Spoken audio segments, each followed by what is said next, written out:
शुरू करते हैं। इस वीडियो में हम ब्रह्मा जी के बारे में पढ़ेंगे। तो ब्रह्मा जी के बारे में सबसे पहले भक्त जो हैं वो ब्रह्मा जी ही हैं, इस भागवत के श्लोक के हिसाब से जो यहाँ पे दिया हुआ था। ठीक है, ये लिखा था ना यहाँ पे, पहले ब्रह्मा जी का नाम, फिर नारद जी का नाम, फिर शिव जी का नाम। तो इसी क्रम से हम 12 लोगों का नाम पढ़ेंगे। 12 लोगों का नाम पहले क्यों पढ़ रहे हैं? पहले हमने पिछली वीडियो में पढ़ा था, इसलिए पढ़ रहे हैं क्योंकि ये 12 लोग जो हैं ये भगवत स्वरूप को जानते हैं, ये भागवत धर्म को जानते हैं और ये भगवान को जानते हैं। यही 12 लोग हैं जो भगवान को जानते हैं। तो ये भागवत का श्लोक है, ये वहाँ का है जब अजामिल के समय यमराज जी ने यमदूतों को बताया था कि 12 लोग जो हैं वो मैं, और आखिर में अपना नाम भी लिया था, मैं धर्मराज। तो इन 12 लोगों का नाम हम क्रम से एक एक करके भक्त पढ़ेंगे। शुरू करते हैं ब्रह्मा जी के बारे में। सबसे पहले, प्रलय समुद्र में सोए हुए श्री विष्णु भगवान की नाभि कमल से ब्रह्मा जी प्रकट हुए। कोई लोक न दिखने से चारों ओर गर्दन घुमाकर देखने लगे, इससे उनके चारों दिशाओं में 4 मुख हो गए। ठीक है, कोई लोक न दिखने से चारों ओर गर्दन घुमाकर देखने से उनके चारों दिशाओं में 4 मुख हो गए। कमल आधार का पता लगाने के लिए कमल नाल में प्रवेश किए, लेकिन कुछ पता न लगने पर निराश हो गए। निराशा से चिंतित ब्रह्मा जी को तप का आदेश मिला। तब से उनको ऐसी ध्वनि सुनाई दी थी। ठीक है, जो लिखा है तप का आदेश मिला, उनको त और प ऐसी ध्वनि सुनाई दी थी। तब से भगवत दर्शन, ज्ञान, भक्ति तथा सृष्टि रचने की सामर्थ्य प्राप्त हुई। और सृष्टि उन्होंने कैसी रची थी? जैसे पिछले कल्प में रची थी वही उनको स्मृति आई और वही उनको ज्ञान प्राप्त हुआ और उन्होंने वैसी सृष्टि करी जैसी पिछली बार करी थी उन्होंने। आगे पढ़ते हैं, लिखा है, भगवान से प्राप्त ज्ञान नारद आदि ऋषियों को दिया। आप परम भक्त, सृष्टि मात्र के हितकारी हैं। समय समय पर आपकी प्रार्थना से प्रभु स्वयं अवतार लेते हैं एवं सभी अवतारों के दर्शन स्तवन का सौभाग्य प्राप्त होता है। इनको सभी अवतारों के दर्शन प्राप्त होते हैं। आगे लिखा है, अपने मन की स्थिति का वर्णन करते हुए नारद जी से कहते हैं कि प्यारे नारद, मैं प्रेम पूर्ण एवं उत्कंठित हृदय से भगवान के स्मरण में मग्न रहता हूँ। प्रेम पूर्ण और उत्कंठित हृदय से भगवान के स्मरण में मग्न रहता हूँ। इसी से मेरी वाणी कभी असत्य नहीं होती।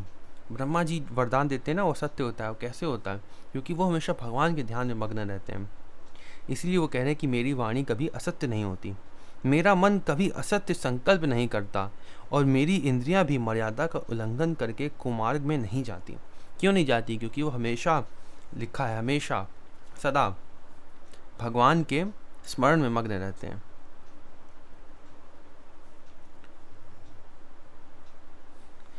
मेरा मन कभी असत्य संकल्प में नहीं करता और मेरी इंद्रियां भी मर्यादा का उल्लंघन करके कुमार्ग में नहीं जाती। भागवत धर्म का सार भगवान की शरणागति है।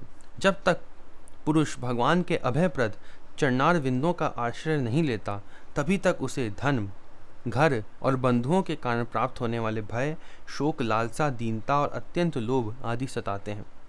तभी तक उसे मैं मेरेपन का दुराग्रह रहता है, जो दुख का एकमात्र कारण है, जब तक वो भगवान की शरणागति नहीं लेता है। यहाँ पे भागवत का श्लोक दिया है, इसका अर्थ लिखा है, इसलिए जो पुरुष क्षण क्षण पर बड़ी उत्सुकता से आपकी कृपा का ही भली भांति अनुभव करता रहता है और प्रारब्ध के अनुसार जो कुछ सुख या दुख प्राप्त होता है उसे निर्विकार मन से भोग लेता है, एवं जो प्रेम पूर्ण हृदय, गदगद वाणी और पुलकित शरीर से अपने आप को चरणों में समर्पित करता रहता है, इस प्रकार जीवन व्यतीत करने वाला पुरुष जैसे पुत्र अपने पिता की संपत्ति का अधिकारी होता है, वैसे ही अपने आप के परम पद का अधिकारी हो जाता है। ये भागवत के श्लोक में ऐसा लिखा है। अब यहाँ पे एक आया है शरणागति, इसका अर्थ क्या है? जो यहाँ पे लिखा था कि इतने सारे नियम लिखे हैं, कि क्या लिखे थे यहाँ पे नियम?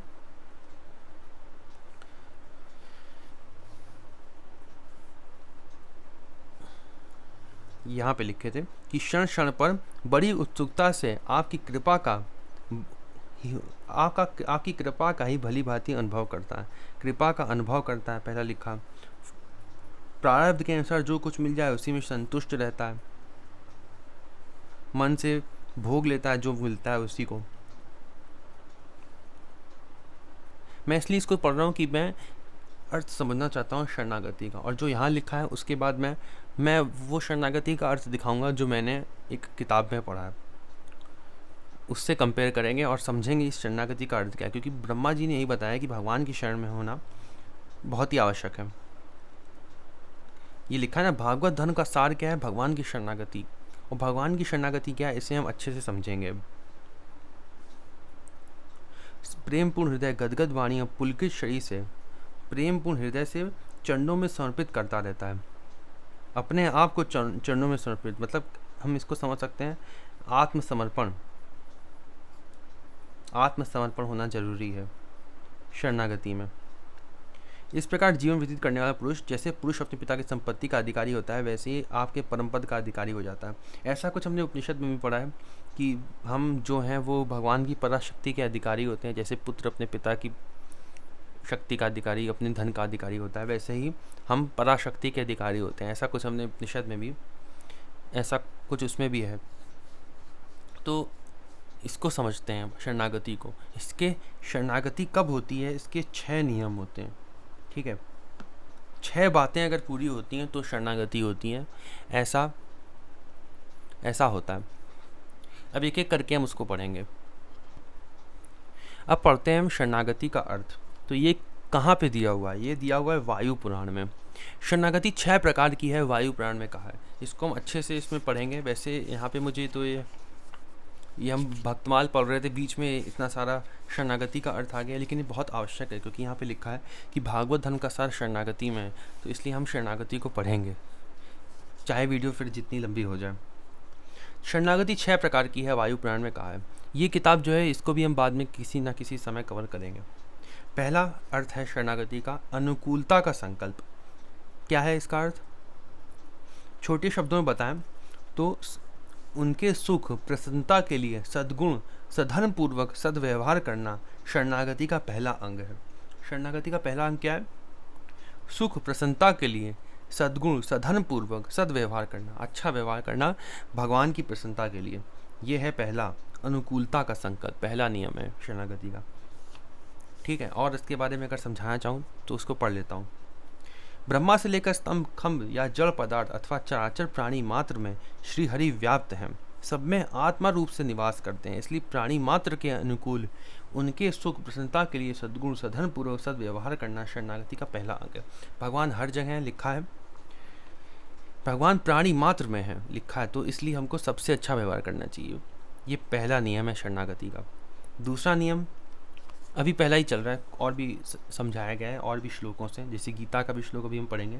संपूर्ण चराचर प्राणी भगवान के शरीर हैं, इसलिए उनके अनुकूल व्यवहार करना कर्तव्य है, ऐसा निश्चय करना। सब प्राणियों में आत्मा रूप से भगवान ही निवास करते हैं। सर्व प्राणियों के भीतर प्रवेश कर सर्वात्मा श्रीहरि उन पर शासन करते हैं, ऐसा ये गीता के श्लोक में भी लिखा है। ये लिखा है सर्वभूता शय स्थित, हे अर्जुन मैं ही सर्व प्राणियों के अंतःकरण में आत्मा रूप से स्थित हूँ, इत्यादि वचनों से निश्चय हुआ कि सब प्राणियों के प्रति धीरज धर्म और सद्गुण सदाचार पूर्वक अनुकूल आचरण करना ही श्रीहरि के प्रति अनुकूलता है, और ये शरणागति के लिए परम कर्तव्य है। प्राणी मात्र के लिए श्रीहरि के प्रति अनुकूलता, ये पहला नियम है। श्री कृष्ण की अनुकूलता रुचि सुख प्रीति के अनुसार अनुशीलन सदा निरंतर सेवन ही उत्तम भक्ति विशुद्ध प्रेम भक्ति है। ये उत्तम भक्ति का लक्षण है, श्री कृष्ण के प्रति अनुकूलता, निरंतर सेवन। ये पढ़ के देखिए आप, श्री कृष्ण की अनुकूलता रुचि सुख प्रीति के अनुसार। ऐसे बहुत जो भक्त होते हैं, भगवान के प्रेमी भक्त होते हैं, उनके अंदर ये गुण देखा जाता है।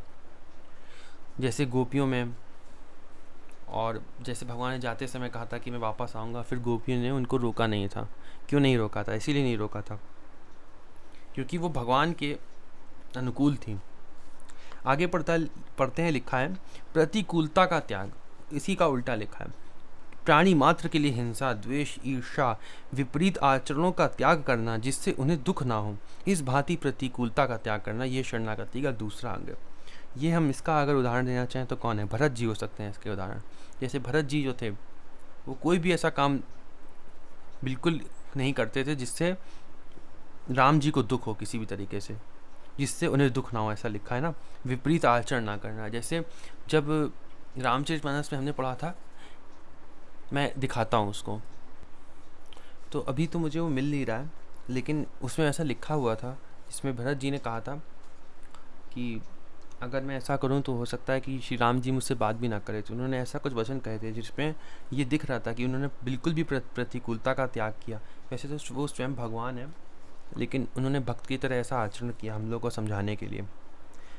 तो इसके बारे में और लिखा है आगे, जो दूसरों की निंदा, दोष, चुगली, छल करता नहीं है और झूठ बोलता नहीं है तथा किसी के प्रति शोभ या भय उत्पन्न करने वाली चेष्टाएं करता नहीं है, उसके द्वारा श्रीहरि प्रसन्न किए जाते हैं, अर्थात उसके आचरणों से श्रीहरि तुष्ट होते हैं। राजन, जो पुरुष दूसरे की पत्नी में, दूसरे के धन में, दूसरे को दुख देने वाली चेष्टाओं में मति चलाता नहीं, उसके द्वारा श्रीहरि तुष्ट होते हैं। राजन, जो पुरुष अन्य शरीरधारी प्राणियों को डांटता, दपटता और दंड देता नहीं है तथा मारता नहीं है, उससे श्रीहरि प्रसन्न होते हैं, ऐसा लिखा है यहाँ पे। और श्री भागवत का, गीता का श्लोक है ये, भगवत गीता का। हे अर्जुन, जो पुरुष केवल मेरे लिए संपूर्ण कर्तव्यों कर्मों को करने वाला है, मेरे परायण है, मेरा भक्त है, आसक्ति रहित है और संपूर्ण भूत प्राणियों में वैर भाव से रहित है, लिखा है वैर भाव से रहित। इसका अर्थ क्या है? प्रतिकूलता का त्याग। ये दूसरी कंडीशन है। पहली कंडीशन ने क्या पढ़ी थी? अनुकूलता होनी चाहिए, भगवान की प्रसन्नता के लिए हम करेंगे कर्म। दूसरी होनी चाहिए कि हम भगवान के लिए कोई गलत काम नहीं करेंगे, दूसरी कंडीशन है, तो हम शरणागत माने जाएंगे। जैसा ब्रह्मा जी ने कहा कि शरणागत होना सबसे परम आवश्यक है भागवत धर्म के लिए। तो अगर हमको भागवत धर्म का फॉलो करना है, हमको पालन करना है भागवत धर्म का, तो पहले हमको क्या याद रखना है कि हम भगवान के लिए अच्छे कर्म करेंगे, अनुकूल रहेंगे भगवान के लिए, जो भगवान को अच्छा लगता है वो करेंगे। दूसरा कि हम भगवान के लिए कोई गलत काम नहीं करेंगे, ये दूसरी शर्त है भगवान के लिए। आगे इसमें लिखा है, अर्थात सर्वत्र समबुद्धि हो जाने से अति अपराध करने वाले में भी वैरभाव नहीं करता नहीं है। भगवान कह रहे हैं जो अति वैरभाव करने वाले वैरभाव नहीं करता है, फिर औरों तो मैं तो करना ही क्या है, वह अनन्य भक्ति योग पुरुष मुझको ही प्राप्त होता है, वह मुझको प्राप्त होता है।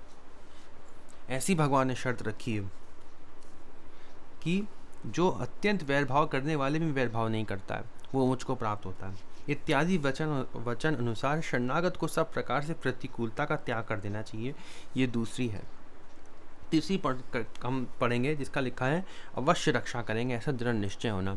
जैसे प्रहलाद जी को था, इसका हम अगर उदाहरण देना चाहें तो ऐसा प्रहलाद जी को था। प्रहलाद जी जो थे वो निष्पक्ष थे, नहीं, प्रहलाद जी जो थे वो हर जगह भगवान का दर्शन करते थे और वो याद रखते थे कि भगवान हमारी रक्षा करेंगे। आगे पढ़ते हैं, लिखा है अपनी रक्षा के प्रतिकूल अनेक विघ्न आदि रहते हुए भी वात्सल्य कारुण्य स्नेह आदि गुणों के सागर सर्वाश्रय सर्वशरण्य सर्वशक्तिमान भगवान श्रीहरि, गजेंद्र, द्रौपदी, प्रहलाद, ये तीनों ही उदाहरण दिए हुए हैं, आदि भक्तों की भांति अपने शरणागत निजजनों की रक्षा अवश्य करेंगे, ऐसा दृढ़ विश्वास रखना शरणागति का तीसरा अंग है। ये तीसरी शर्त है शरणागति की। ये सारी शर्तें होनी चाहिए 6, तभी माना जाएगा कि आप शरणागत हैं और शरणागत होते हैं, ये बिल्कुल आवश्यक है। हे इंद्र, श्री हरि हम अनुकूल निजजनों की अवश्य रक्षा करेंगे। ऐसा जो सुदृढ़ निश्चय है, ये विश्वास ही सब दुष्कर्मों का, पापों का, दुखों का नाश करने वाला है। ये भगवत गीता का दिया हुआ है। जो अनन्य प्रेमी भक्तजन, 9वें अध्याय का 12वां श्लोक है, देख सकते हैं। जो अनन्य प्रेमी भक्तजन मुझ परमेश्वर को निरंतर चिंतन करते हुए निष्काम भाव से भजते हैं, उन नित्य निरंतर मेरा चिंतन करने वाले पुरुषों का योग क्षेमम वहाँ में हम, ये बहुत ही प्रचलित है ये श्लोक। योग क्षेम अप्राप्त की प्राप्ति के लिए सहायक अंगों का नाम योग है और प्राप्ति की रक्षा का नाम क्षेम है। ये योग क्षेम का अर्थ लिखा हुआ है। योग क्षेम का अर्थ यहाँ से यहाँ तक दिया हुआ है कि अप्राप्त की प्राप्ति के सहायक अंगों का नाम योग है, जो प्राप्त नहीं है, और जो प्राप्त है उसकी रक्षा का नाम क्षेम है। तो उनकी योग क्षेम जो है मैं वहन कर लेता हूँ, मैं स्वयं वहन करता हूँ। किनका? जो नित्य निरंतर मेरा चिंतन करते हैं, निष्काम भाव से भजते हैं। ये इस श्लोक में दिया हुआ है। संपूर्ण धर्मों को अर्थात संपूर्ण कर्तव्यों का आश्रय त्याग कर तू केवल एक मुझ सर्वशक्तिमान सर्वाधार परमेश्वर की शरण में आ जा, मैं तुझे संपूर्ण पापों से मुक्त कर दूंगा, तू सोच, चिंता मत कर। अगली पढ़ते हैं, रक्षक रूप में उन्हें वर्णन करना।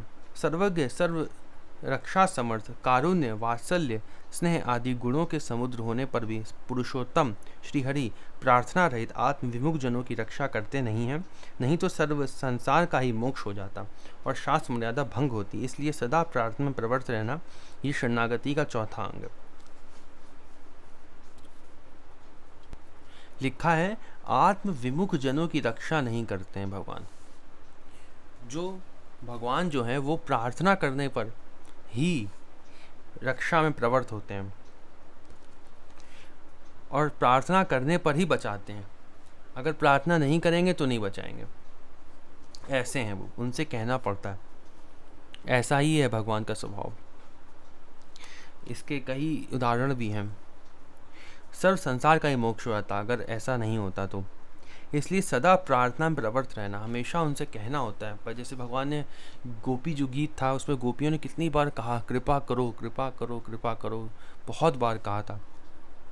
और एक कहानी ये भी है कि भगवान एक बार, जो नंद बाबा जो थे उनको एक मगर ने पकड़ लिया था, उन्होंने कहा बचाओ बचाओ। फिर उन्होंने बाद में कहा कृष्ण से कि तुम क्यों नहीं बचाने आए, तो उन्होंने कहा कि तुमने मुझे कहाँ बुलाया था। भगवान ने कहा तो उनको बुलाना पड़ता है, उनसे प्रार्थना करनी पड़ती है, तभी वो आते हैं। जैसे द्रौपदी ने भी कहा, पहले सबको कहा द्रौपदी ने, लेकिन बाद में जब भगवान को कहा तब बिल्कुल अनन्य होकर भगवान से कहा, तब भगवान ने बचाया। भगवान से हमेशा प्रार्थना करनी पड़ती है। इसलिए सदा प्रार्थना में प्रवृत्त रहना ये चौथी, कि संसार से हमको बचा लो, तभी भगवान बचा पाएंगे, वरना नहीं बचाएंगे। तो ये चौथी जो है ये मुख्य शर्त है, समझ सकते हैं, शर्त समझ सकते हैं, चौथी है। पहली कौन सी थी कि भगवान की सुख में सुख, ऐसा ही काम करेंगे जिससे भगवान को सुखी हो, अनुकूलता का संकल्प। दूसरी प्रतिकूलता का संकल्प, कोई भी हम गलत काम नहीं करेंगे भगवान के सुख के लिए। तीसरा हमने पढ़ा कि भगवान अवश्य रक्षा करेंगे, ऐसा विश्वास होना। चौथा हमने पढ़ा कि रक्षक रूप में वर्णन करना, हमेशा प्रार्थना में प्रवृत्त रहना, ये चौथी कंडीशन थी। ये वायु पुराण में दिया हुआ है शरणागति के 6 प्रकार, ठीक है।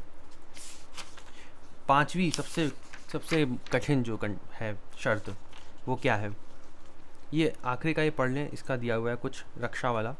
बिना प्रार्थना के रक्षा करते नहीं, ऐसा निश्चय करके उनसे रक्षित होना, रक्षा के लिए उनसे प्रार्थना करना ही रक्षक रूप में उन्हें वर्णन करना है। अब पांचवी आती है जो स्वामी हरिदास जी ने भी सबसे कठिन बताई है, ये वाली कंडीशन। क्या है वो? सबसे आवश्यक यही है, आत्मसमर्पण। शरणागत वत्सल शरण श्री हरि की असाधारण प्रसन्नता का, कृपा का हेतु आत्म शरणागति ही है।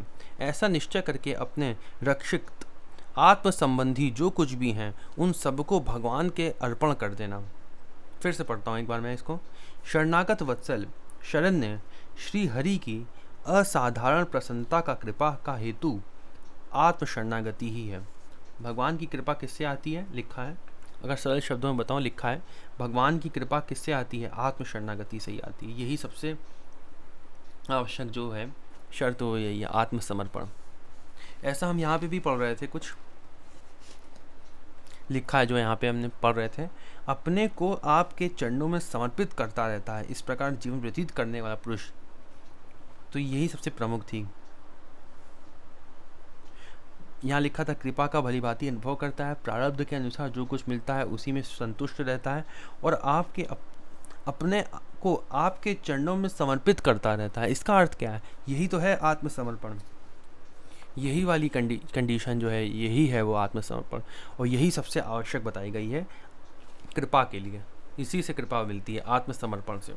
अब इसका अर्थ क्या है, इसके बारे में हम पढ़ेंगे। ऐसा निश्चय करके अपने रक्षित आत्म संबंधी जो कुछ भी है, लिखा है आत्म संबंधी, अपना जो कुछ भी है, इसका अर्थ है उन सबको भगवान के अर्पण कर देना। जो कुछ भी है भगवान को दे देना। उन पर से अहमता, ममता आदि स्वामी पने का भार हटाकर भगवान को निवेदित कर देना। लिखा है उनमें से जो भी अपना है, जैसे घर और जितनी भी वस्तुएं अपनी हैं, उनमें से अपना स्वामीपन हटा दो। स्वामी पने का भार हटाकर भगवान को दे देना, वो भगवान के निवेदित कर देना कि सब कुछ भगवान का है। भगवत प्राण हो जाना ही आत्मसमर्पण नाम शरणागति का 5वां अंग है, सबसे आवश्यक। आत्मसमर्पण, यही लिखा है आखिरी में, अंत में इन्होंने यही लिखा है ब्रह्मा जी ने, ब्रह्मा जी के लिए। अहम मम से युक्त देह और देह संबंधी, लिखा है देह, जो देह है और देह संबंधी जितनी भी बाकी बची चीज़ें वो सब देह संबंधी में आ गई। एक तो हमारा स्वयं का देह और देह संबंधी वस्तु, व्यक्ति, क्रिया आदि का भार श्रीहरि को सौंप देना ही आत्मनिवेदन है। सब कुछ भगवान को सौंप देना, देह के साथ साथ जो जितनी भी वस्तुएं देह की है वो और देह दोनों ही, सब कुछ भगवान को सौंप देना।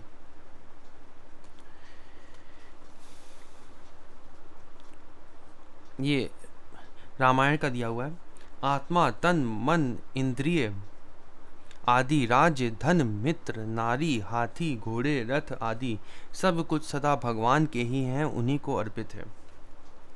महाभारत में कहा है कि 2 अक्षर अहम मम, मैं और मेरा, इसका अर्थ होता है ये मृत्यु है, संसार चक्र है, और 3 अक्षर तदहम या दासोहम, मैं उनका हूँ और या उनका दास हूँ, ये नित्य ब्रह्म की श्री हरि की प्राप्ति है। ये इसका श्लोक है, इसमें लिखा है कि मैं और मेरा ये तो मृत्यु है और मैं उनका हूँ और उनका दास हूँ, ये श्री हरि की प्राप्ति है। गीता के अंत में संसार रूप भगवान ने तो स्पष्ट आत्मसमर्पण का ही उपदेश दिया है। सर्वधर्मों को, संपूर्ण कर्तव्यों के आश्रय को त्याग कर केवल एकमात्र मेरी शरण में आ जाए, ये गीता में दिया हुआ है। सर्वधर्म परित्यज मामेकम शरणम व्रज, ऐसा दिया हुआ है ना गीता में 18वें अध्याय में, वो यही है आत्मसमर्पण, उसमें भी यही बताया गया है। यही शरणागति का प्रमुख अंग है, सबसे आवश्यक यही है। अगर ये हो गया तो भागवत धर्म का पालन हो जाएगा कि मैं उनका हूँ और मैं उनका दास हूँ, चाहे जैसा भी हूँ। संत लोग बताते हैं ऐसा कि ऐसा ही हमको करना चाहिए कि मैं चाहे जैसा हूँ, आपका हूँ, भगवान का हूँ। यही आत्मशरणागति, आत्मसमर्पण है और यही शरणागति का प्रमुख अंग है। मैं उनका हूँ, उनका दास हूँ, बस। और बाकी जितनी भी वस्तुएं हैं सब उनकी है। छठी शर्त पढ़ते हैं शरणागति की, क्या है? दैन्य दीनता, उपाय अर्थात साधन करने पर भी उन साधनों की सिद्धि होने तो दूर, बल्कि उनके विपरीत कार्य, हानि, उपद्रव आदि प्राप्त पर जो कर्तापन आदि का अभिनिवेश रूप गर्व की हानि है, उसे कार्पण्य या दैन्य कहते हैं। तो दैन्य का अर्थ क्या है? अभिनिवेश रूप गर्व की हानि, उससे कार्पण्य या दैन्य कहते हैं कि मैंने किया है। कर्तापन का अभिमान जो है ये नहीं होना चाहिए शरणागत में। उपाय साधन तो एक भी सिद्ध नहीं होते, बल्कि अपाय, विरुद्ध गुण, हानि, उपद्रव आदि स्वतः प्राप्त होते रहते हैं, इसलिए मैं करूँगा। ऐसी जो कर्तापन की हानि है वही दैन्य, इसको दैन्य कहा गया। इस दीनता को ही कार्पण्य कहते हैं। शरणागति के इन 6 अंगों में आत्मनिवेदन अंगी रूप से मुख्य है और सब सहयोगी अंग रूप हैं, बाकी सब सहयोगी हैं।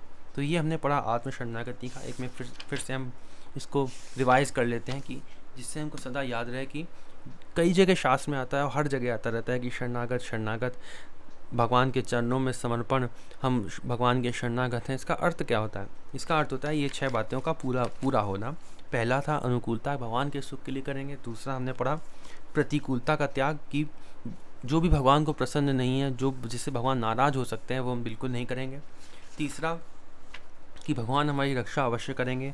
चौथा हमने पढ़ा कि हमेशा हम भगवान से प्रार्थना करते रहेंगे कि बचाओ, कृपा करो। पांचवा हमने आत्मसमर्पण पढ़ा कि हम भगवान के दास हैं और देह संबंधी जितनी वस्तुएं हैं सब उनकी हैं। मैं उनका हूँ और उनका दास हूँ, चाहे जैसा भी हूँ। ये हमने 5वां पढ़ा आत्मसमर्पण। और छठा कि हम कर्तापन का अभिमान नहीं करेंगे। ये 6 बातें अगर पूरी होती हैं तो भगवान के शरणागत होंगे। यही यहाँ पे उन्होंने बताया। अब मैं इसको फिर से पढ़ता हूँ, अब शायद ये और अच्छे से समझ में आएगा। इसलिए जो पुरुष क्षण क्षण पर, यहाँ से पढ़ते हैं, मैं प्रेम पूर्ण एवं उत्कंठित हृदय से भगवान के स्मरण में मग्न रहता हूँ। ब्रह्मा जी ने कहा कि मैं हमेशा भगवान के स्मरण में मग्न रहता हूँ। इसी से मेरी वाणी कभी असत्य नहीं होती, मेरा मन कभी असत्य संकल्प नहीं करता और मेरी इंद्रियां भी मर्यादा का उल्लंघन करके कुमार्ग में नहीं जाती, क्योंकि वो भगवान का निरंतर ध्यान करते हैं। भागवत धर्म का सार भगवान की शरणागति है। भागवत धर्म का सार क्या है? शरणागत होना। शरणागत होने का मतलब क्या है? वो जो 6 बातें हमने भी पढ़ी हैं। जब तक पुरुष भगवान के अभयप्रद चरणार बिंदों का आश्रय नहीं लेता, इसका अर्थ है जब तक वो शरणागत नहीं होता, तभी तक उसे धन, घर, बंधुओं के कारण प्राप्त होने वाले भय, शोक, लालसा, दीनता और अत्यंत लोभ आदि सताते हैं। इसका अर्थ है कि जब तक हम वो 6 बातें पूरी नहीं करेंगे, तब तक हमारे अंदर ये भय, शोक, लालसा, दीनता, अत्यंत लोभ, ये सब आएंगे। तभी तक उसे मैं मेरेपन का दुराग्रह रहता है, जो दुख का एकमात्र कारण है। तब तक दुख बना रहेगा, इसका अर्थ है। इसलिए जो पुरुष क्षण क्षण पर बड़ी उत्सुकता से आपकी कृपा का भली भांति अनुभव करता है, ये सारी यहाँ से कंडीशन आने लगी जो हमने शरणागत की कंडीशन पढ़ी है, उसी को बस थोड़े अलग अलग शब्दों में लिखा हुआ है जो अभी हमने पढ़ा कि भगवान का कृपा का अनुभव करता है वो, कि हमेशा रक्षा करेंगे, और ये आत्मसमर्पण वही वाला है। ये कृपा का भली भांति अनुभव करता है। प्रारब्ध के अनुसार जो कुछ सुख या दुख प्राप्त होता है उसे निर्विकार मन से भोग लेता है। जो प्रेमपूर्ण हृदय, गदगद वाणी और पुलकित शरीर से अपने को आपके चरणों में समर्पित करता रहता है। इसका अर्थ क्या है? इसका अर्थ है आत्मसमर्पण। आत्मसमर्पण का अर्थ है कि मैं हूँ भगवान का दास, मैं आपका हूँ और आपका दास हूँ। ये है इसका अर्थ आत्मसमर्पण वाला। इस प्रकार जीवन व्यतीत करने वाला पुरुष जैसे पुत्र अपने पिता की संपत्ति का अधिकारी होता है, वैसे ही आपके परम पद का अधिकारी हो जाता है। आगे पढ़ते हैं। आगे नारद जी का चरित्र है, तो इस वीडियो को हम यहीं पे समाप्त करते हैं। अगली वीडियो में हम लोग नारद जी का चरित्र पढ़ेंगे। तो इसमें हमने ब्रह्मा जी का चरित्र अच्छे से समझ लिया और शरणागति के बारे में पढ़ा।